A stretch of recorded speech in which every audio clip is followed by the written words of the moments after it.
যে কোনো মানুষকে বেস্ট ফ্রেন্ড বানানোর আগে অবশ্যই এই ৩টি জিনিস খেয়াল রাখবেন। প্রথমেই লক্ষ্য রাখবেন যে কোয়ালিটিতে, নট কোয়ান্টিটিতে।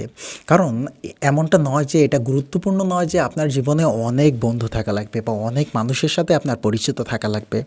বরং এমনটা হওয়া দরকার যে আপনার জীবনে যেই বন্ধুগুলো থাকবে তারা যেন খুবই বিশ্বস্ত হয়। So make the circle small but healthy. দ্বিতীয়ত, সেই মানুষটাই আপনার বেস্ট ফ্রেন্ড যার সাথে আপনি আপনার মনের কথাগুলো একদম নিশ্চিন্তভাবে বলতে পারেন এবং আপনার জীবনের সবথেকে সুখের সময়গুলো বা সুখের মুহূর্তগুলো তার সাথে ভাগাভাগি করে নিতে পারেন।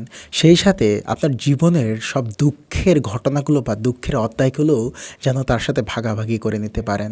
এটা গুরুত্বপূর্ণ নয় যে আপনি তার সাথে কতটা সময় স্পেন্ড করছেন বা তার সাথে কতটা সময় থাকেন আপনি। আমাদের সবার জীবনে এমন অনেক বন্ধু আছে বা থাকতে পারে যে যার সাথে হয়তো বছরে একটা দিন কথা হয়, কিন্তু যেই সময়টুকু কথা হয় সেই সময়টুকু যেন একটা বছরের সমান হয়ে যায়।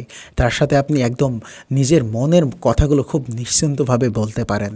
এমন যার সাথে বলা যায় সেই আমাদের বেস্ট ফ্রেন্ড। তৃতীয়ত, সেই আপনার বেস্ট ফ্রেন্ড যে কখনোই আপনার অনুপস্থিতিতে কারোর সামনে আপনাকে নিয়ে কোনো খারাপ কথা বলবে না, বরং কোথাও যদি কেউ আপনাকে নিয়ে কোনো খারাপ কথা বলে সেখানে সে প্রোটেস্ট করবে এবং আপনাকে সেভ করার চেষ্টা করবে।